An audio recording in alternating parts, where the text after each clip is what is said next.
The views expressed here on Now See Here are not necessarily those of the sponsors, advertisers, Jack Chris the host, or Roddy Merritt. Hello, Jack Chris here, the Now See Here podcast, available on anchor.fm/Now See Here, and of course on Facebook as well. We have the Now See Here page, and we would appreciate it very much if you went there and liked it and do it today. We are about to jump into part two, the first time we've done a back-to-back part two with Mr. Danny Bedwell. Danny is a well-known libertarian from Columbus, Mississippi. He made the drive down to CC's Coffee House today to engage in this debate/discussion. Danny is also currently running for the State Senate, District 17. Danny, welcome back. Thank you, Jack. Ms. Christina Dent, who was on recently, and her show was so well listened to and popular and controversial that we wanted her to come back, and she and Danny exchanged some questions on email, and we thought it'd be a good idea to have them here. So Christina runs the End It for Good organization. Christina, welcome back. Thank you. Okay, now part two. Danny, you were going to mention or quote, I believe, a DEA executive or agent in Colorado where marijuana is legal. That's right. He's a DEA supervisor Okay. in Colorado, and he's kind of overseeing the whole thing. And he said that his officers, his DEA agents, are spending about 15% more time on drug trafficking cases. And he says this is a threefold increase from before it was legal. So it's my contention that their war on drugs, ending the war on drugs in Colorado, actually increased the war on drugs because they had to have it so heavily regulated and come up with all the different rules that now the DEA is trying to make sure that the Colorado residents, the buyers, sellers, growers, consumers, are in accordance with as per the stuff written by the legislature. And they're spending a lot more time kicking in doors. I told you there was 45 houses searched, 250 properties searched, 45 arrests, $2.9 million of money seized.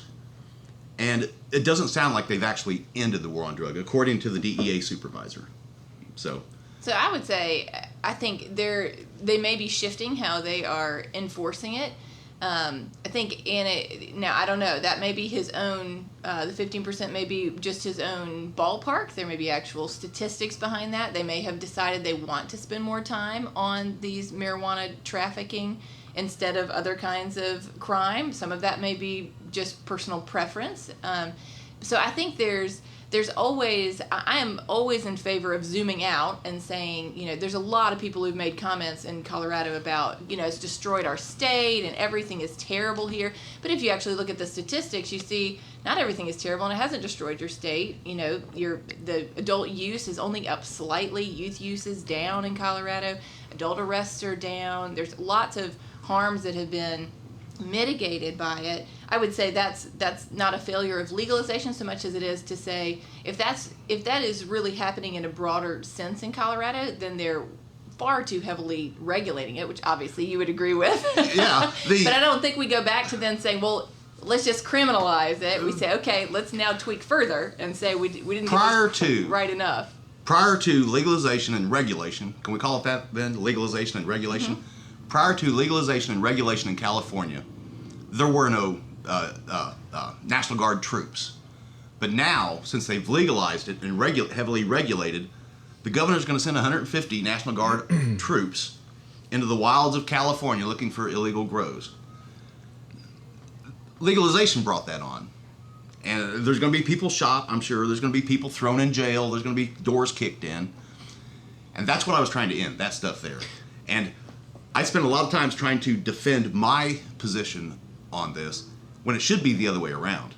I really think that the default position should be do what you want. And is there some bad reason,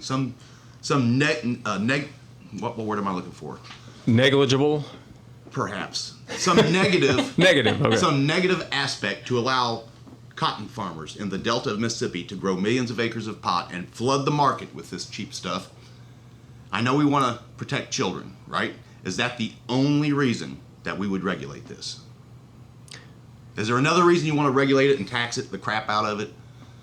Well, I think taxing. So I would say if you can appropriately tax. I'm not against taxing. So we fundamentally apparent. differ on that. That's apparent.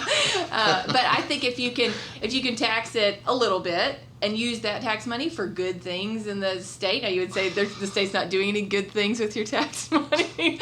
I disagree. I think there's some place for that, and I'm okay with that. I'm okay with allowing that to happen. But I just can't see how you can keep it.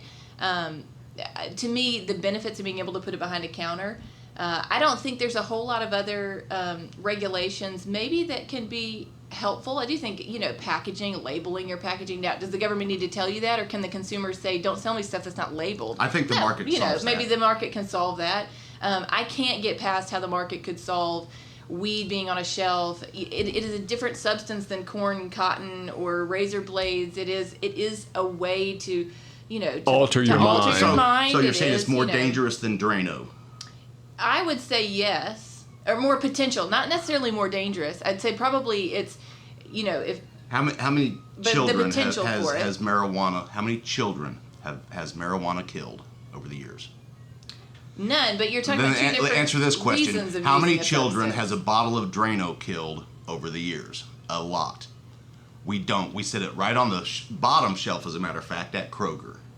But within the easy reach of children. incentive for a child to willingly ingest Drano is not the same for the incentive for them to willingly ingest. Culturally, marijuana. I guess you're saying is like Yeah, they don't go hear to in Drano songs. parties. Yeah, There's No, you know, and what 4-year-olds go to pot parties? No, but kids who are teenagers are certainly seeing it there. So there is a desire from youth to use marijuana that is not present with Drano. So I can't compare those in terms of what would happen. That it would be the same. You could put marijuana on the bottom shelf with Drano and just let people buy it if they want to.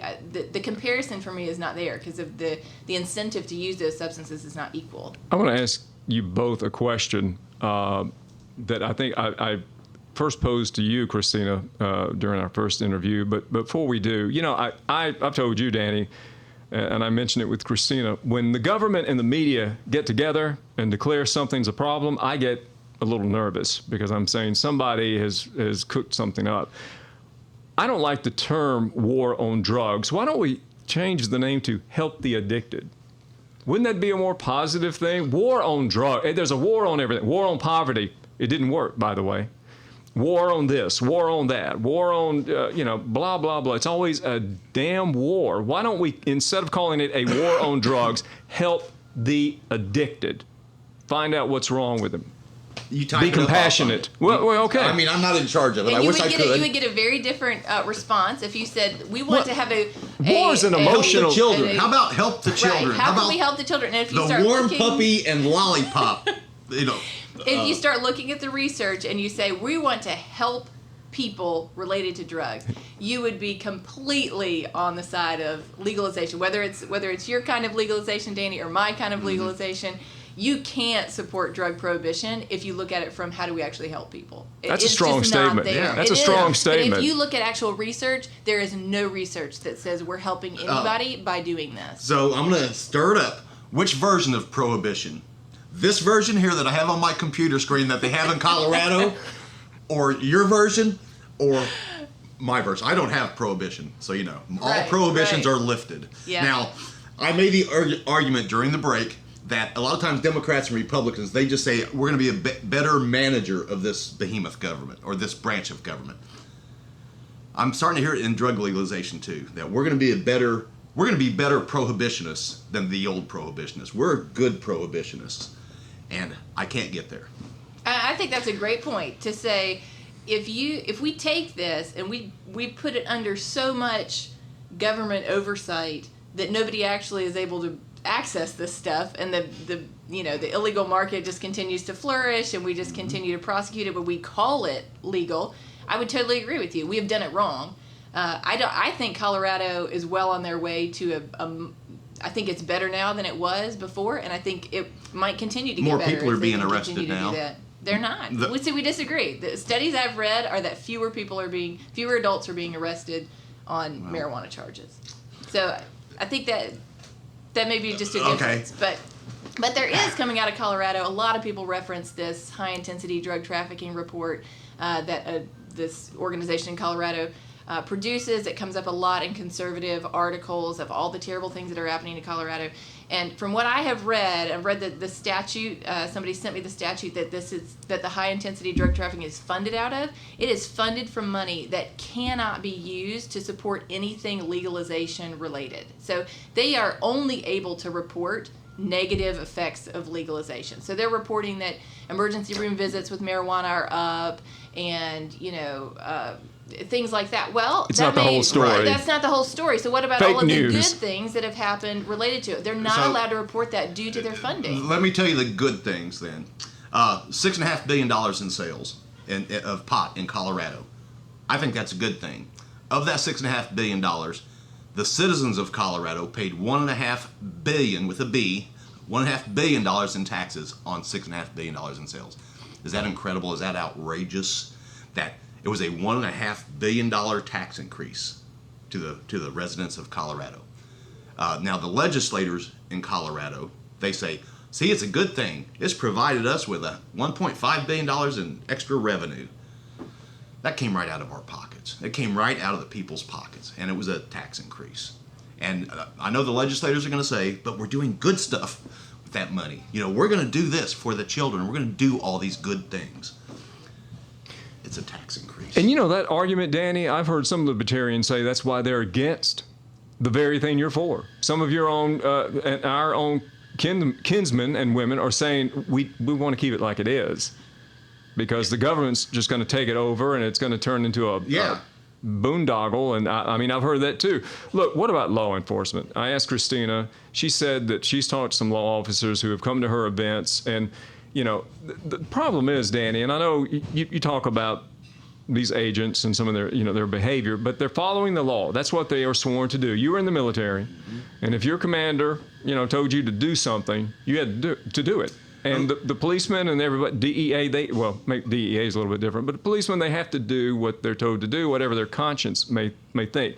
Let me ask you, without naming names, first, you can comment on that, but also, are you hearing privately from some law officials or law officers that are saying, you got a good point? A couple. Yeah. I'm heavily involved in politics, as you know. Yeah. And talking with some of the sheriff candidates over the past several weeks up in Lowndes County, Mississippi, there were two that kind of sided with me on this. And then we had the thumpers, as I call them. Unfortunately, the two thumpers won in a runoff last night, or wound up in a runoff last night. And they both told me that they want to increase this war on drugs, or whatever we want to call it. They want to increase funding, get more undercover agents out on the street, get more dog-sniffing drugs, and put up more roadblocks. So whoever wins the sheriff race up in Lowndes County, it's going to go downhill. It's going to go downhill. One guy worked for the Mississippi Bureau of Narcotics for 30 years, and all he knows is how to conk people in the head, throw them in jail. And that's somehow some treatment for drug addiction, and I don't get it. But both of you, though, don't you think time and reality is kind of on your side, our side on this issue? First of all, the older people who are probably the ones who are most against drugs, because they saw in the 60s it was the McGovern crowd, the hippies, the unpatriotic, weirdos smoking pot, and that image is in their brain. Just like my late mother, if she heard German being spoken on television, I mean, she bristled, right, because she grew up, Hitler was evil, and she grew up during World War II.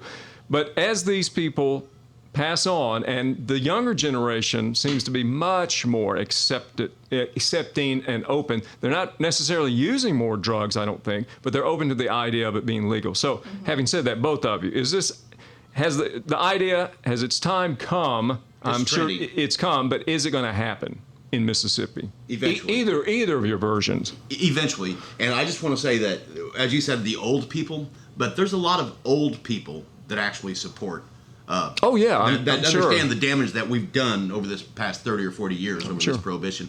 And I read a report, because in my PTSD studies, 82% of active duty military think marijuana should be legal. 82%. And that's like 20% higher than the general populace. So when it comes from these stereotypes, old people or military, sometimes we don't know. And we haven't even talked about how this prohibition affects people of different skin color. Oh. Right. I'm a guy in a suit and tie, and I'm white. And I don't play that race card. I don't. Okay, I believe we're all individuals. But having said that, statistically, numbers show that black people are much more likely to be hauled in with a joint or in the ashtray or whatever. Am I right? Right. And I don't know how to address that. Maybe call it to public attention or something. Do you hear it, Christina? So it's important to. I think people would readily acknowledge, and they see that happening, the disparate policing. But what they don't realize, I don't think, is that actually is not a relationship to what's actually happening in use. So, if you have African American people that are using at higher rates, then it would make sense if they were being arrested at higher rates. But that's not true. White and black people use the same and sell drugs at the same rates, similar rates. Some drugs a little higher for one race than the other. White men are the most common users of marijuana. But in Mississippi, we incarcerate black people almost 4 times at a rate 4 times higher than white people, even though marijuana use is similar. White men use more marijuana than any other demographic, and so we see that, and I think we think, well, but if they're doing more crime, then it's okay if there's disparate policing, but that's not what's happening. They're not using or selling drugs more frequently, but they are being policed at far higher rates for it. This is Now See Here, the podcast. We're also live on YouTube with my guest here at CC's Coffee House, Mr. Danny Bedwell, Miss Christina Dent. Here in Mississippi, we had an election, primary election yesterday. It was held, and we have 2 candidates for the Attorney General's office that are going to go up against each other in November when you're on the ballot. November 8th, I believe. It is.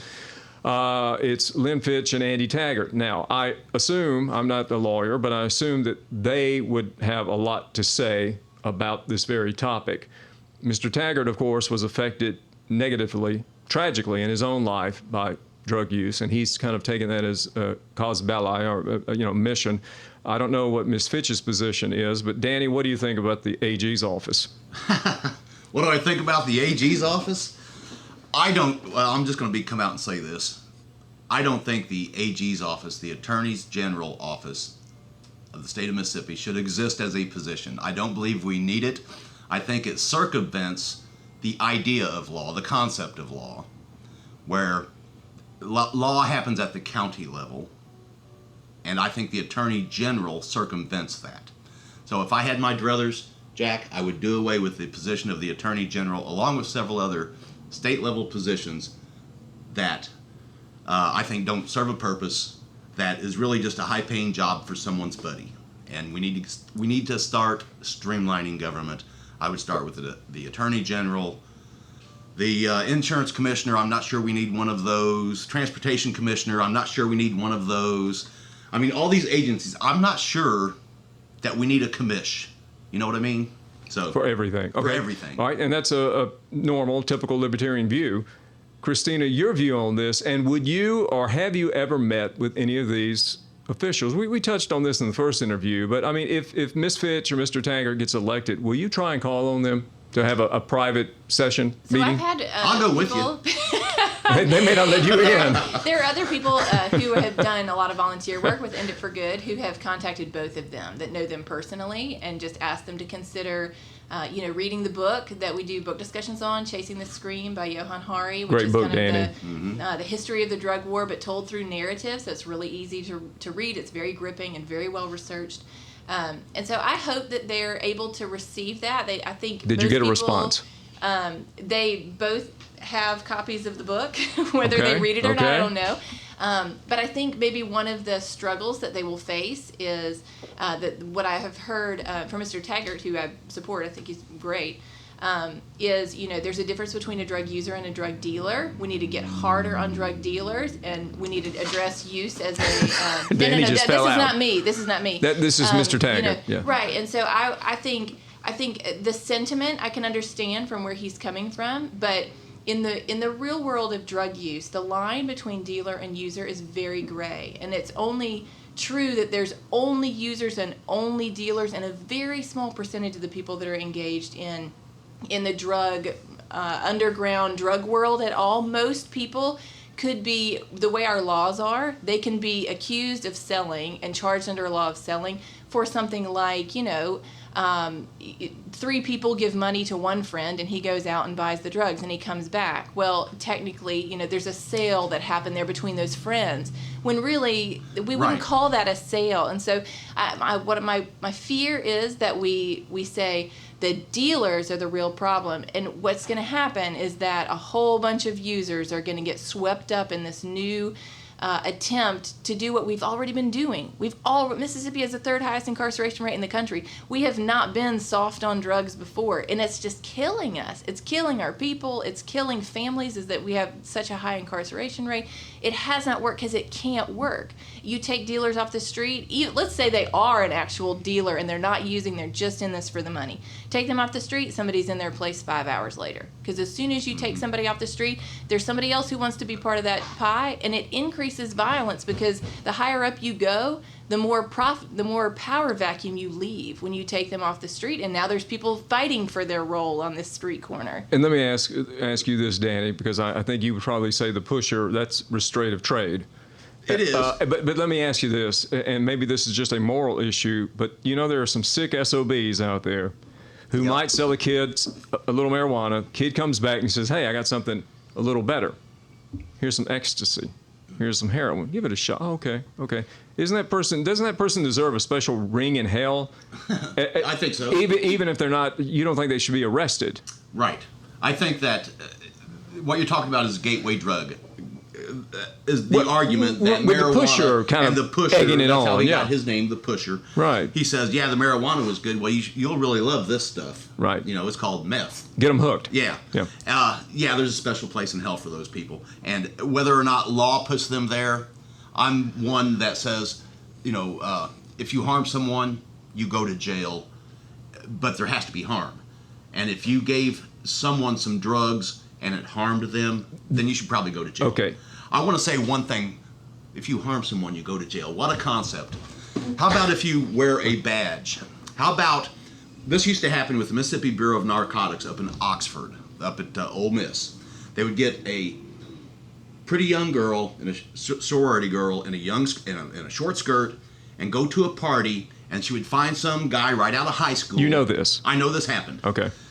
Some guy right out of high school, flirt with him and say, I really would like to get high right now, and I know that guy in that house has some pot, and if you'll go up there and buy some pot, I'll smoke it with you. This guy goes up to the house, asks the guy to buy some pot, and it's DEA or MBN agents, Mississippi Bureau of Narcotics agents, and they arrest him, and then they force him to become a confidential informer. And then they send him, just like they did to the young girl, they send him over to this house and buy ecstasy or whatever. Well, they're hurting this kid. They have destroyed his family. They have destroyed his life. Kicked him out of college.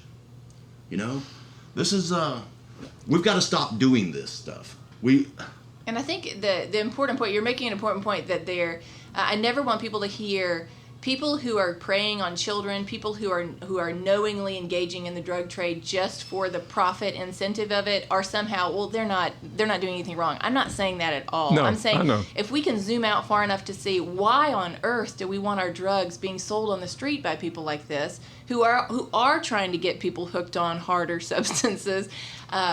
We're missing the point. We're trying to say we want them gone, so we're going to fight harder, which is just going to increase the profit, and it's going to get more people to want to do what they're doing.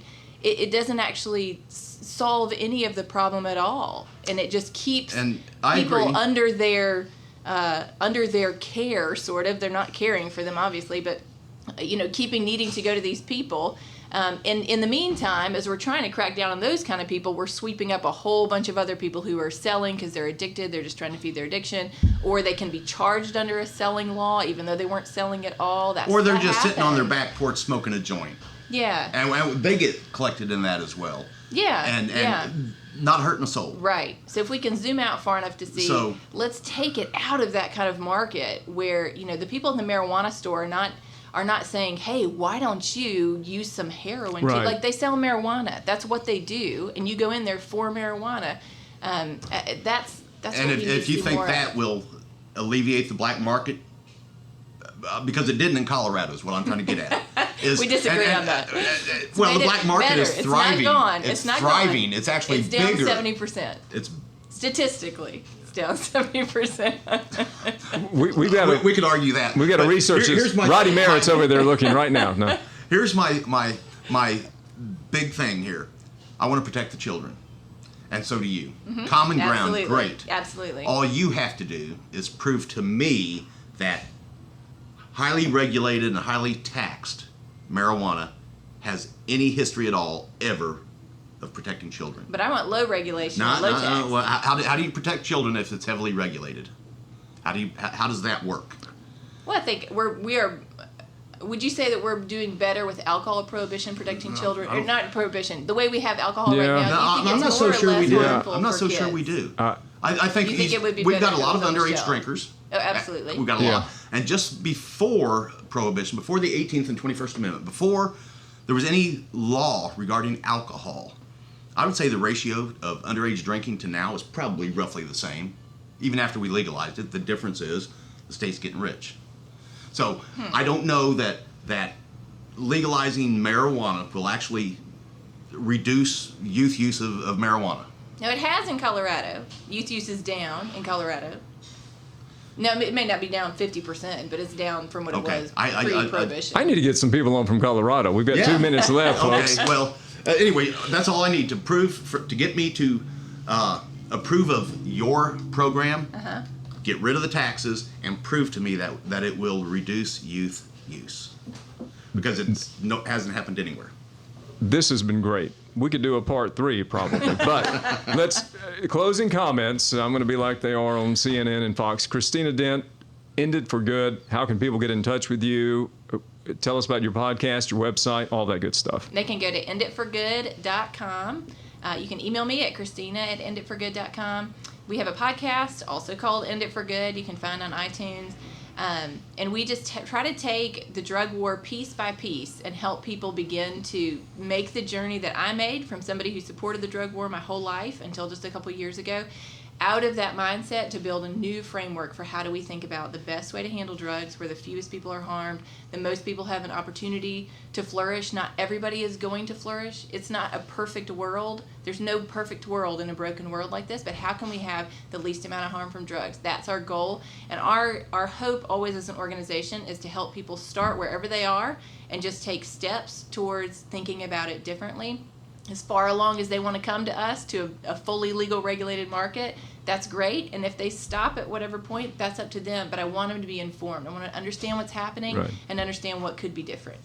You're doing good work. Danny, if you get elected in November, you will be the first libertarian ever elected to public office in the state of Mississippi. Why should people vote for you in District 17? Because I will be the second elected libertarian in the state of Mississippi. We actually had a libertarian mayor in McLean, Mississippi. When last night? No, he won 2 years ago. Oh, okay. Well, In a mayoral race. Steve McCluskey is his name. If elected to Senate District 17, I will take my arguments for a unregulated market. I'm not looking for a highly regulated market on anything, not on automobiles, corn, diapers, pot. I don't want a heavily regulated market. I want a free market. I am a laissez-faire type guy. So what I'm trying to do is take my arguments of limited government, because they're not being heard in Jackson. Somebody has to hear these arguments.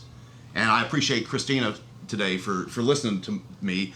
And I want the record to show that I'm actually the moderate here. I get painted as a radical. That's what we were thinking. But here's the deal here. See, I just want to be left alone. I think that is a moderate attitude. I think it's the radical attitude where I know what is best for you and let me and my buddies determine how you should live your life. I think that's a radical notion. So I'm actually the moderate.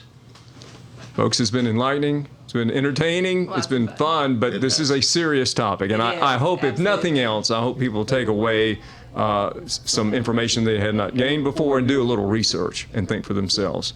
Our thanks to Roddy Merritt, Merritt Media behind the board as always, Christina Dent in it for good, Danny Bedwell running for State Senate, District 17, CC's Coffee House, SettleMyCase.com upstairs. I'm Jack Chris, shameless plug. 15 years ago this came out. How about that? It's not that good, but I still get checks every year for a penny, and I don't cash them. This has been the Now See Here podcast, folks. Thanks so much for listening. Remember, anchor.fm/Now See Here, HEAR, and go to our Facebook page and like us, Now See Here on Facebook. Thank you so much for your support. Thanks for listening, and take care.